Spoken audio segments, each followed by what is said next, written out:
けだから。売店にたくさん売ってたろう。選んでくれて買ってくれたものだから。初めてパパが Nonton anime doang nangis.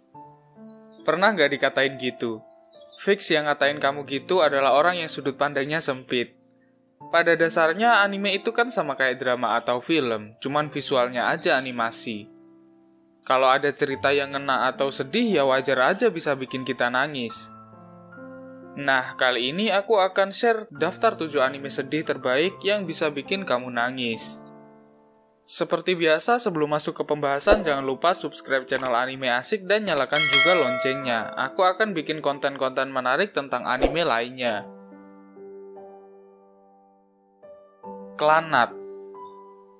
Anime pertama yang aku rekomendasiin adalah Clannad dan Clannad After Story. 2 season anime yang mampu bikin aku nangis gara-gara bisa ikut ngerasain ceritanya yang pedih. Bercerita tentang seorang anak yang bernama Okazaki Tomoya yang dianggap berandalan hanya karena dia sering bolos sekolah. Alasan Tomoya sering bolos adalah karena Tomoya ngerasa kehidupan di sekolah sangatlah membosankan. Sampai suatu saat, Tomoya bertemu dengan seorang gadis yang gak pede bergaul karena dia gak naik kelas. Gadis itu adalah Furukawa Nagisa. Setelah pertemuan ini, hidup Tomoya berubah drastis. Singkat cerita, karena Nagisa dan Tomoya sering melakukan hal bersama ketika di sekolah, benih-benih cinta pun mulai tumbuh di hati mereka berdua. Ketika awal-awal menonton anime ini, rasanya akan sedikit membosankan. Cuman semakin jauh kamu menontonnya, semakin emosinya terasa. Clannad memberikan pengalaman menonton yang sangat kental dengan emosi, mulai dari visualnya, musiknya, dan juga alur ceritanya. Recommended banget buat kamu tonton. 俺は渚と付き合わず、渚と結婚もしない。そして、牛尾も生まれない。そうすれば、こんな悲しみは生まれなかったのに。Plastic Memories. Selanjutnya ada anime yang latarnya di masa depan. Di zaman yang serba canggih di mana banyak robot android yang berperan seperti layaknya manusia. Nah, di zaman tersebut ada perusahaan teknologi yang bernama SAI. SAI ini adalah perusahaan yang membuat dan mengurus distribusi robot yang bernama Giftia. Giftia adalah robot yang memiliki emosi layaknya manusia. Jadi seorang yang membeli Giftia sama seperti mengadopsi seorang anak. Harus memperlakukannya seperti manusia pada umumnya. Sayangnya masa hidup Giftia ini hanya 81.920 jam saja, atau sekitar 9 tahun 4 bulan. Jadi ketika masa hidup Giftia akan habis, akan ada orang dari terminal service SAI yang akan menjemput Giftia dari pemiliknya untuk dilakukan penyetelan ulang. Nah, tim terminal service ini terdiri dari 1 manusia dan 1 Giftia. Suatu hari ada anak fresh graduate yang masuk ke SAI dan ditempatkan di bagian terminal service bernama Tsukasa. Di sana, untuk pertama kalinya Tsukasa bertemu dengan partner Giftianya yang bernama Ayla. Tentu saja mereka melakukan tugas bersama sebagai seorang partner. Namun seiring berjalannya waktu, mulai timbul benih-benih cinta di antara mereka.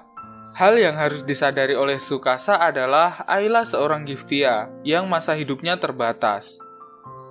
Bagaimana drama di antara mereka, gas tonton sendiri animenya. もっと司と一緒に楽しい時間をいっぱい過ごしたかったな。そうだね。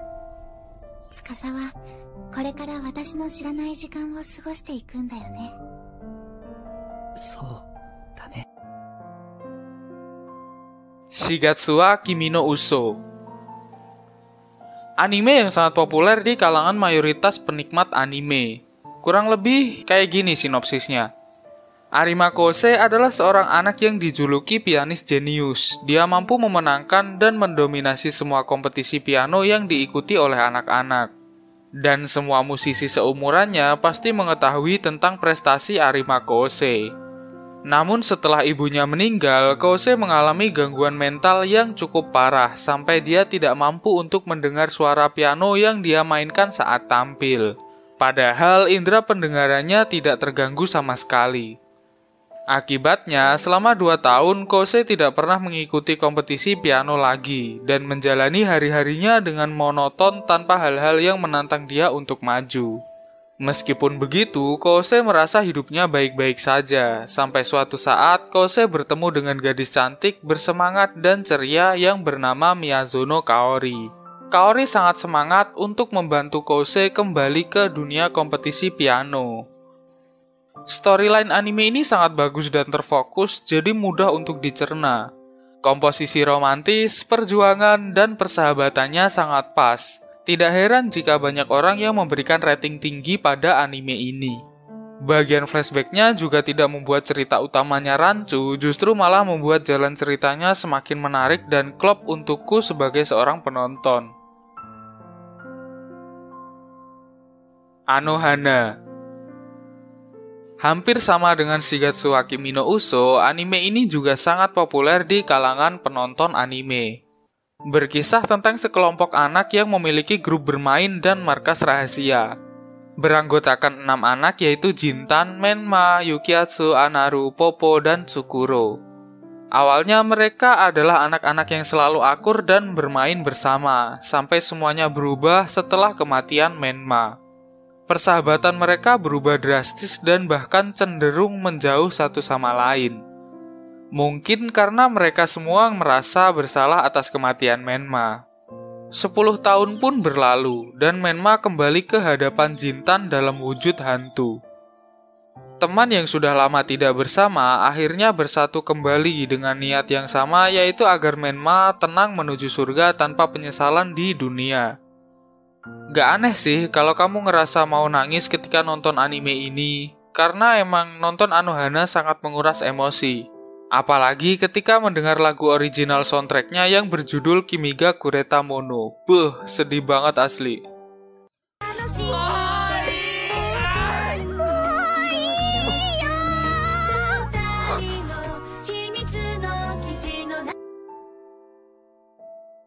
Violet Evergarden. Violet adalah seorang veteran militer yang sangat disiplin dengan misinya. Sampai-sampai dia tidak mampu merasakan emosi apapun. Violet menganggap dirinya hanyalah alat untuk mensukseskan misi yang diberikan padanya. Cerita diawali ketika Violet dan mayornya Gilbert menjalani misi bersama.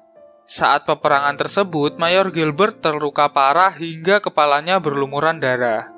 Violet sekuat tenaga melindungi Gilbert bahkan sampai kedua tangannya terputus lalu pingsan.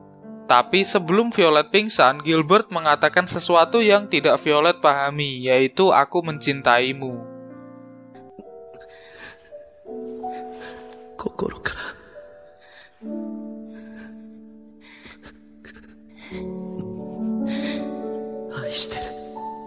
Violet terus berpikir, sepenting itukah kata-kata "aku mencintaimu" sampai harus diucapkan dalam kondisi segenting ini. Setelah peperangan selesai, Violet melakukan banyak hal demi mencari makna kata "aku mencintaimu". Dan tentu saja akan ada banyak pergulatan emosi di setiap episodenya. Karena Violet kan gak ngerti apa-apa soal emosi, jadi dia melakukan semua hal dengan aturan yang jelas. Tapi karena saking kaku dan tidak pekanya, Violet malah bikin orang lain di sekitarnya terluka. Jadi kalau kamu penikmat anime yang menggetarkan jiwa, wajib banget nonton Violet Evergarden ini.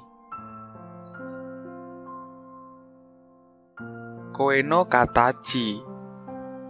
Sebagai anak SD yang nakal, Ishida Shoya berusaha mengisi kebosanannya dengan cara yang sangat tidak baik, yaitu bullying. Ketika Nishimiya Shoko yang merupakan tunarungu pindah ke kelasnya, Ishida dan teman-temannya selalu membuli Nishimiya hanya sekedar untuk bersenang-senang. Ketika ibu Nishimiya mengadukan hal yang dialami anaknya ke pihak sekolah, Ishida lah yang disalahkan atas semua perlakuan jahat kepada Nishimiya. Sekian tahun berlalu, saat ini Ishida berada di tahun ketiga SMA. Dia masih dibayang-bayangi kesalahannya dahulu.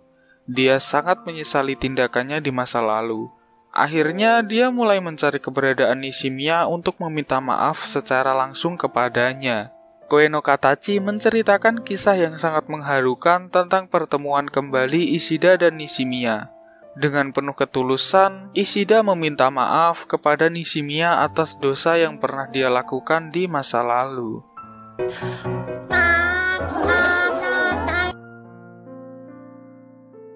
Byosoku Gosen Chimetoru atau 5 cm per second.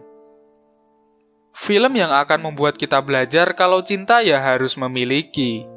Untuk apa mencintai seseorang yang tidak bisa kita miliki, hanya akan membuat hari-hari kita penuh dengan kesedihan. Jangan kayak dua tokoh di anime ini yang saling cinta tapi keduanya diam-diaman, gak ada yang mau ngungkapin. Cerita dimulai ketika dua anak SD ngobrol tentang bunga sakura yang jatuh dengan kecepatan 5 cm per detik. Dua anak SD tersebut adalah Akari dan Takaki. Setelah ngobrol tentang bunga sakura tadi, mereka berdua berpisah untuk waktu yang lama dengan alasan Takaki harus pindah sekolah karena urusan orang tuanya. Namun meskipun mereka berdua terpisah, Akari dan Takaki rutin berkirim surat dan memberikan informasi tentang kondisi di tempat tinggal mereka. Setelah menjalani hari-hari yang sepi, Akari mengajak Takaki untuk bertemu dan melihat indahnya bunga sakura. Takaki pun mengiyakan dan bergegas untuk mendatangi Akari. Namun ya tentu saja perjalanan tidak akan semudah itu. Pokoknya anime ini tuh akan bikin kita gregetan dengan dua tokoh utamanya, sama-sama suka tapi pada diam-diaman. Tonton sendiri deh biar tahu. Dari 7 anime yang aku sebutin tadi, mana yang udah pernah kamu tonton? Komen di bawah ya. Mungkin kalau nanti aku menemukan list anime sedih lainnya, akan aku bikin part 2-nya. Makasih udah nonton video ini sampai selesai. Moshi kono douga ga ii na te omottara gutto botan to channel toroku onegai shimasu ne. Sampai jumpa di video anime asik selanjutnya.